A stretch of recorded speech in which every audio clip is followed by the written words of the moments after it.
ام ربیہ ایک خاتون تھی، بڑی نیک عورت تھی، بغداد میں رہتی. اللہ تبارک و تعالیٰ نے بڑی دولت عطا فرمائی. ان کی شادی بھی ایک دولت مند سے ہوئی، ایک دولت مند سے شادی ہوئی.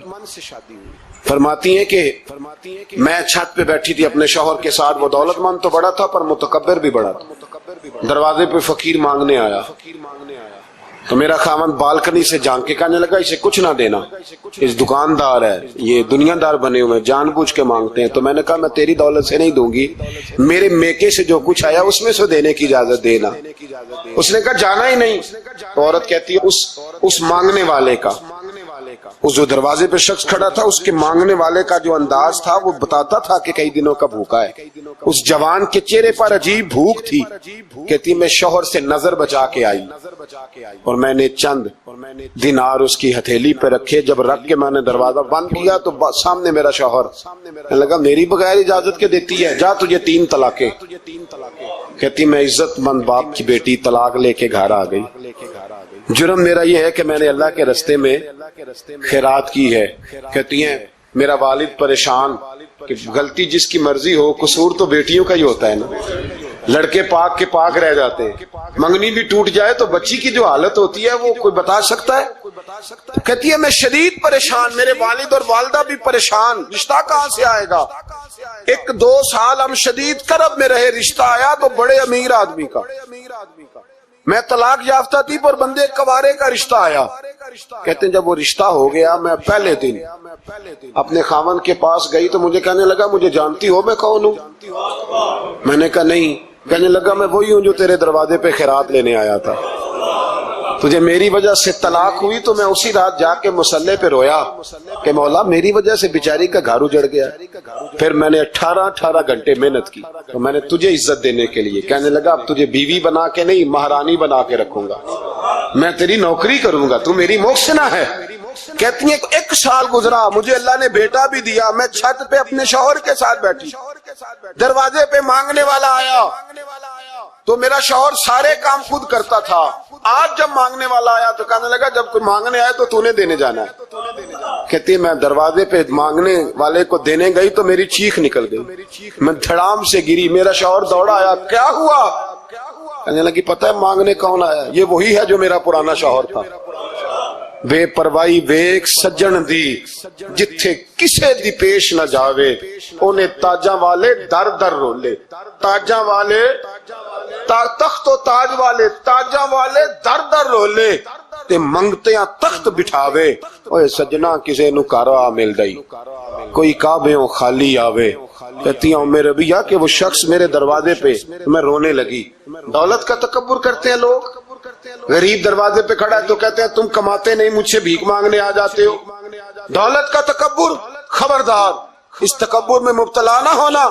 لوگ تو آپ یقین کریں فتوے لیتے پھرتے ہیں، کہتے ہیں ایسے ہی جناب زکوٰۃ تو اس کی بنتی ہے جو ٹیکس نہ دے، زکوٰۃ تو اس کی بنتی ہے جس کے پاس ملازم نہ ہو. تو ایسے مولویوں نے سنو، حضرت موسیٰ کے چچا کا بیٹا تھا قارون. حضرت موسیٰ کی دعا سے دولت ملی، اتنا دولت مند ہو گیا کہ خزانوں کی چابیاں 4 اونٹ اٹھایا کرتے. حضرت موسیٰ نے کہا کہ 1000واں حصہ زکوٰۃ فرض ہوئی ہے. کتنا حصہ؟ 40واں نہیں، 1000واں حصہ زکوٰۃ دے. کہنے لگا دیتا ہوں. گھر جا کے حساب کیا تو پریشان ہو گئے، اتنے پیسے دینے پڑیں گے. پریشان جب آتے ہیں تب نہیں پریشان ہوتے، اتنے آگے میرے پاس دینے پڑے تو کہنے لگا ہو اتنے پیسے. حضرت موسیٰ نے کہا دے. تو کہنے لگا جناب موسیٰ ویسے مہنگا نہیں بڑا آپ نے رکھا خرچہ.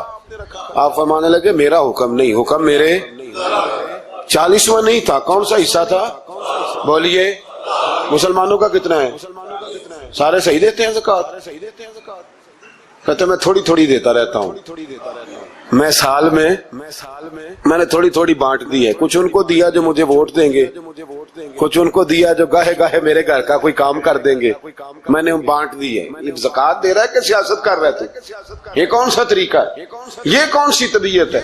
مضمون بھیجا ایک دوست نے، ایک بچی بڑی مشکل سے میٹرک اس نے کیا ہے تو کوئی امیر آدمی ان کے گھر میں پیسے دے گئے اس رمضان. اس رمضان میں حیدرآباد کے قریب کسی گاؤں کی رہنے والی، تو بچی اگلے دن جا کے سارا کچھ ان کے گھر دے آئی ہے، سارا کچھ دے آئی ہے۔ کیوں؟ کہ وہ بچی کہتی ہے میں یتیم ہوں، میں 1.5 سال کی تھی اور میرا بھائی ابھی پیدا نہیں ہوا تھا جب میرا والد فوت ہو گیا، تو میرے چچا نے دھکے دے کے نکال دیا، میری ماں نے برتن دھو دھو کے ہمیں پالا اور میری ماں نے ہمیں پڑھایا، شدید محنت کی۔ تو کہتی ہے کل ایک دنیا دار آیا، اس نے کہا میں نے راشن دینا ہے، زبردستی ہمارے گھر آیا، غریبوں کو دینا ہے۔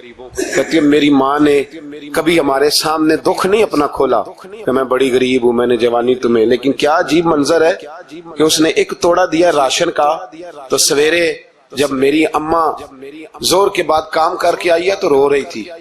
میں نے پوچھا اماں کیا ہوا؟ تو کہنے لگی بیٹے 4 اخباروں میں میری تصویر لگی ہے، 4 اخباروں میں۔ مجھے کیا پتا اس کے پاس کتنے موبائل تھے، کتنی تصویریں کھینچتا رہا۔ تو وہاں رکھ کے کہنے لگی چچا ہم نے بڑی راتیں بغیر پنکھے کے گزاری ہیں، کئی دن بغیر روٹی کھائے گزارے، اور ہم نے اپنا پردہ نہیں کھولا، تو ایک کانٹے کا تھیلا دے کے ہمارا پردہ کھول گیا۔ 4 اخباروں میں رکھ اپنا سامان، اور سویرے اخبار میں یہ خبر بھی ضرور چھپوا دینا کہ وہ واپس کر گئے، یہ خبر بھی سویرے اخبار میں ضرور چھپوا دینا کہ وہ آٹے کا تھیلا وہ واپس کر گئے، یہ خبر چھپوا دینا۔ پھر وہ بچی اپنی ماں کی عزت کے لیے گئی اور جا کے پریس کلب میں اس نے 4 اخباروں کو کہا کہ میں آٹا واپس کر رہی ہوں، اب تمہاری ذمہ داری ہے کہ تم لوگوں کو بتاؤ کہ وہ تھیلا آٹے کا۔ شرم نہیں آتی؟ میں اجتماعی شادیوں کی مخالفت کرتا رہتا ہوں، دل کرتا ہے تمہارا کہ تمہاری بیٹی اور تمہارا داماد بٹھایا جائے اسٹیج پہ اور کہا جائے خیرات میں اس کی شادی ہو رہی ہے، اخباروں پہ تصویر آئے، کسی غریب کی بچی کی شادی کرنی ہے تو بورڈ لگوا دیا 30 اجتماعی شادیاں۔ وہ تماشا ہے، غریبوں کی بیٹیاں تماشا بنانے کے لیے ہے۔ اگر کسی غریب کی بچی کی خدمت کر دی ہے تو اس طرح کر جس طرح حسین کے بیٹے امام زین العابدین کیا کرتے۔ امام زین العابدین، امام حسین کے بیٹے، جب دنیا سو جاتی تو سیدہ کا پوتا اپنے کندھے پر اناج کی تھیلی رکھ کے غریبوں کے دروازوں پر دستک دینے پہنچ جاتا۔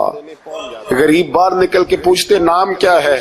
کہنے لگے میرا نام نہ پوچھو، میری تو میرا دادا ڈیوٹی لگا گیا، میری تو میرا ابا ڈیوٹی لگا گیا، یہ تمہیں تمہارے حصے کا راشن ہے، اسے قبول کر لو۔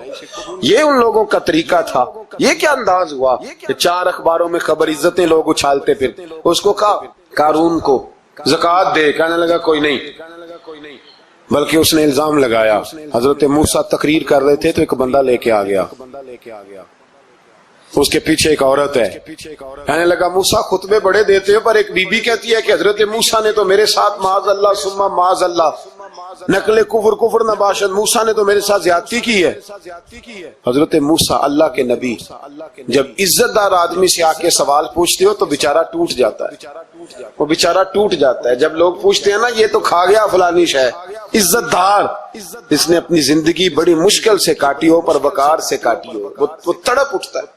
حضرت موسیٰ بڑے جلالی تھے، پر جب قارون نے عورت کا الزام لگایا تو رو پڑے، سجدے میں سر رکھ کے کہنے لگے مولا مجھ سے اتنا سخت امتحان نہ لے، میں نے تو سارا کچھ تیرے نام کیا ہوا ہے۔ پھر ممبر پہ بیٹھے بی بی سے کہنے لگے سچ بتا ماجرا کیا ہے۔ جب جلال سے پوچھا تو عورت تڑپ اٹھی، کہنے لگی اس نے پیسے دیے تھے آپ پہ الزام لگا۔ حضرت موسیٰ نے دعا کی، کہا یا اللہ تو دیکھ رہا ہے اس نے تیرے نبی کے ساتھ کیا کیا ہے۔ جب وہ غرق ہونے لگا نا زمین میں، زمین پھٹی اندر جانے لگا تو کہنے لگا لگتا ہے میری دولت تم سنبھالو گے۔ تو حضرت موسیٰ نے کہا اس کے خزانے بھی ساتھ ہی رکھو، سارے خزانے سر پہ رکھے اور خزانوں سمیت زمین میں غرق ہو گیا۔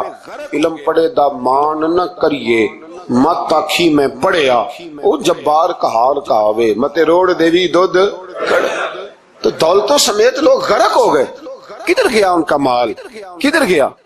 اورنگزیب عالمگیر جانے لگے تو بیٹے سے کہنے لگے میرے ہاتھ نہ کفن سے باہر نکالنا، جنازہ اٹھے تو میرے ہاتھ لٹکنے چاہیے۔ لوگوں نے کہا کیوں؟